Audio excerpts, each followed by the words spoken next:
Imagine for a moment a hero, not just any hero, but a national icon, a warrior who fought alongside one of history's most legendary figures, a man born into immense wealth and power, admired, celebrated, almost worshipped. Now imagine that same man becoming something truly unspeakable, something inhuman. This is the story of Gilles de Rais, a name you've likely never heard. But it's not because his tale isn't well documented. Quite the opposite. His case is one of the earliest and most disturbing records of a serial killer in history. And unlike the monsters whose names echo through the ages, the Bundys, the Dahmers, Gilles de Rais wasn't forged in a crucible of poverty or neglect. He was born into privilege, into nobility, into glory. He was once a hero of France, a companion of Joan of Arc, a man who fought with honor, spoke with elegance, and commanded with pride. So, how did a man like that become something else entirely, something utterly depraved? That's the story we're about to uncover. Be warned, it begins with light and ends in absolute darkness. Gilles de Rais was born in 1405. His family was one of the most prestigious in all of France. They owned vast swathes of land, grand castles, private armies, and more wealth than some kings. Imagine that kind of power, that kind of influence bestowed upon a child. But tragedy, as it often does, struck early. His father died in a bizarre hunting accident, impaled on his own lance. His mother, reportedly broken by grief, passed away not long after. Gilles, just a child, was handed over to his grandfather, a cruel, calculated man named Jean the Crown. Jean wasn't interested in love or warmth. He was interested in legacy. He raised Gilles like a soldier, not just in the art of war, but in strategy, politics, theology, and manipulation. By the time Gilles was a teenager, he was fluent in Latin, skilled with a blade, and already blooded in battle. He was formidable. But beneath that polished, noble exterior, something else was forming, something colder. While most boys his age found joy in tournaments or books, Gilles found a disturbing fascination with control, with fear, with death. His tutors noticed it. The servants saw it too. But no one dared say a word, not when he carried that family name, not when he had a sword on his hip. Then, in 1429, came a turning point. France was bleeding. The 100 Years' War was ravaging the land. Cities were falling. Morale was low. And then, out of nowhere, stepped a teenage girl in armor. She said she had visions from God. She said she could save France. Her name was Joan of Arc. Most nobles, the seasoned warriors, they laughed her off as mad. But Gilles de Rais did not. He met her, he fought beside her, he believed in her, and together, this unlikely pair led victories that turned the tide of the war. Gilles became her protector, her shadow. Some said he worshipped her, some said he loved her. But whatever the truth, when Joan was captured by the English and burned alive at the stake, something inside Gilles de Rais snapped. He returned home a hero, yes, celebrated, adored, but he was hollow, and it was from that emptiness that something new, something terrible began to grow. Back on his sprawling estate, far from the battlefield's roar, Gilles grew bored. His vast fortune, once a symbol of his power, now became a means to fill that void. He spent it on lavish feasts, golden robes, musicians, exotic animals, and theatrical productions in which he always played the hero. But money, even immense money, doesn't last forever when you spend it like that. Within a few short years, Gilles had burned through nearly all of his wealth. He began selling off ancestral lands, pawning priceless relics, and making enemies at every turn. He didn't care. He wanted something else, something more, and that's when he turned to alchemy, not the metaphorical kind. Gilles genuinely believed he could summon demons, make dark pacts, unlock forbidden power. He built secret rooms beneath his ancient castle, filling them with arcane symbols, black candles, and books written in languages no one could read. He invited an Italian named Francesco Prelati to come live with him, an alchemist who claimed he could speak with devils. Together, they performed twisted rituals. Gilles would sacrifice animals, chanting into the dark, begging for wealth, for power, for enlightenment.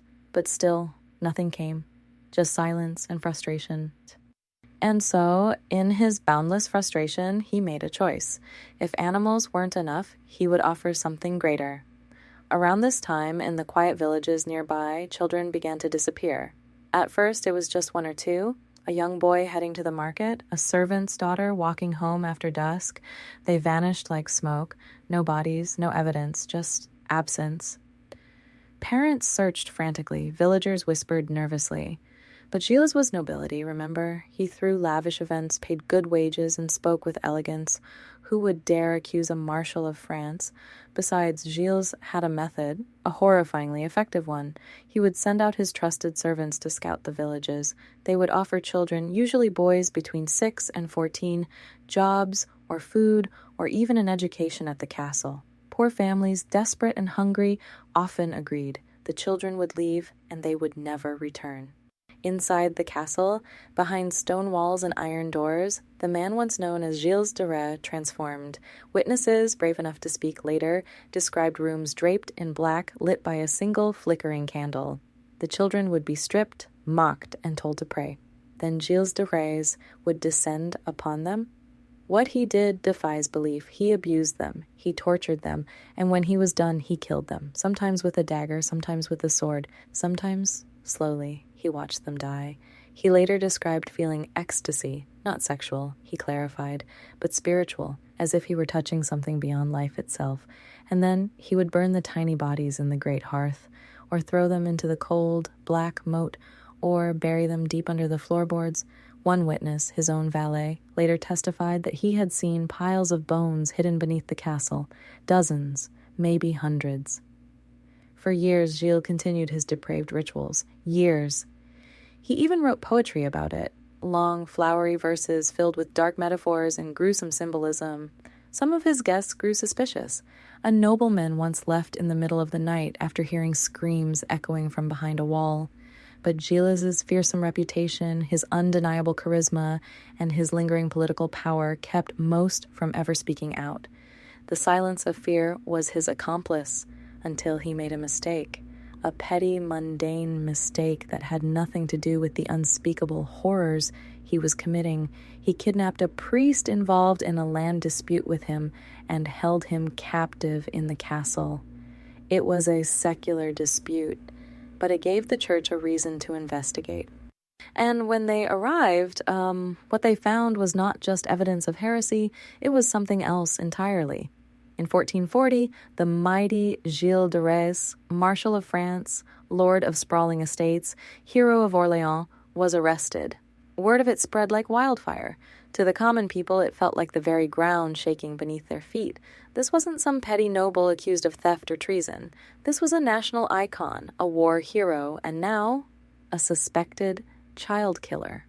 But Gilles, when the soldiers came to his gate, he didn't flinch. He stood tall, elegant as ever, adorned in velvet robes. He welcomed them with the same icy confidence he'd used to stare down death in battle. To him, this was all a misunderstanding, a minor insult, a play put on by jealous men. He laughed in their faces. He said he would be exonerated within days, that they would all regret dragging his name through the mud. But the laughter, it didn't last long. The testimonies started to pour in, dozens of them. At first it was the villagers, mothers clutching broken shoes that belonged to children who never came home, fathers shaking with rage trying to describe what it felt like to see their sons enter those castle gates and vanish into silence. Then came the servants, Gilles' own men, the ones who had lived inside his castle, the ones who had witnessed everything, men who had once been loyal, men who had helped cover the tracks. Now they came forward, their voices trembling, their eyes sunken by guilt. One testified that he had been ordered to stand watch while a young boy was dragged screaming into a hidden chamber. Another said he saw Gilles emerge from the darkness covered in blood, humming a lullaby to himself. One man could barely speak at all. He broke down crying on the stand, describing how he'd spent an entire day scrubbing blood from the stone floor with a rag until his fingers bled. And then there was the chest. Another servant, his voice almost a whisper, spoke of a small wooden chest hidden behind a false wall. Inside, he had found the severed head of a child, carefully wrapped in fine linen, as if it were a sacred relic. He said he ran from the room and vomited. He said that was the day he stopped praying. But the most chilling moment of the trial wasn't any of the witness testimony. It was Gilles de Rais himself. When confronted with the accusations, he didn't shout, he didn't deny, he listened, he lowered his head, and then, like a floodgate opening, he confessed. Some historians say he was tortured, his body broken before his mind gave in. Others believe he confessed of his own will, desperate to unburden himself before the end. But what's clear is that his confession wasn't vague, it wasn't mumbled, it was vivid, precise, disturbing. He described how he lured the children, how he chose them. He told the court how he would watch them as they begged for mercy, how their fear made his chest swell, how he felt like a god, and then he smiled, not a grin, not a smirk, a full, warm smile, as if reliving it brought him peace. He said their screams were beautiful. That death was the only time a soul told the truth. The courtroom was silent. Then someone screamed. Not him. A woman in the gallery fainted. Several did. Even the judges were seen wiping tears from their eyes. The trial moved quickly. Both secular and ecclesiastical courts, church and crown, found him guilty. Not just of murder, but of heresy, sodomy, black magic, of trying to summon demons with blood. The punishment was swift. It was death, but not just any death. The people wanted spectacle. They wanted fire. On the morning of October 26th, 1440, Gilles de Rais was marched through the streets of Nantes. He wore white robes symbolizing repentance, but his face was pale and hollow. The crowd watched in silence, not jeering, not celebrating, just watching. He was bound to a tall gallows built beside a massive pile of wood and straw.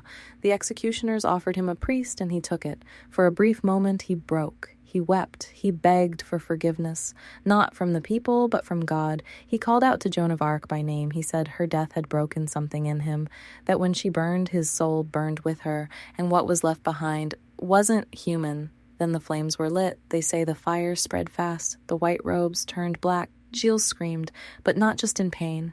Witnesses claimed his voice was not like a man's, but something shrill, something unnatural, like a songbird caught in barbed wire. Some covered their ears, others dropped to their knees and prayed. A few turned and ran, and just like that, the monster was gone, reduced to ash, scattered to the wind, buried in secret, without ceremony, without a name. The country tried to move on, the church scrubbed what they could from the records, and for a time it worked, but not completely. Today, the Château de Tiffauges still stands, nestled among the quiet hills of western France. It looks like any other medieval ruin from a distance. Moss-covered stone, weathered towers, remnants of a time long gone. Tourists visit it every year. They walk the old paths, run their hands along the ancient walls, and take pictures beneath archways that once echoed with laughter and footsteps. But the locals, they don't smile when they talk about it. Most don't talk about it at all, because the castle doesn't feel like a ruin. It feels like a wound, a place holding its breath. People who've lived nearby for generations will tell you there's something wrong with it. Not cursed, not haunted, just wrong. The air feels heavy inside, quiet in a way that doesn't feel peaceful, cold even in the middle of summer.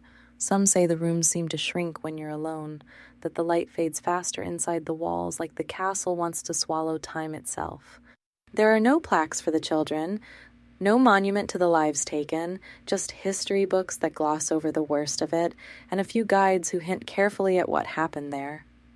But locals remember, they say the stones remember too.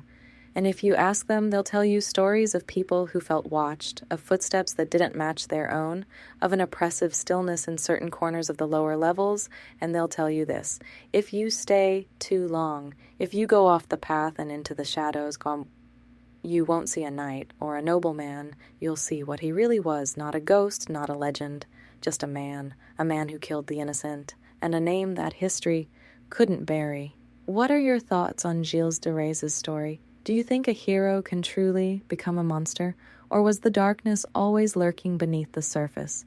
Let me know in the comments below, and if you found this story compelling, please consider liking this video and subscribing for more. Thanks for watching.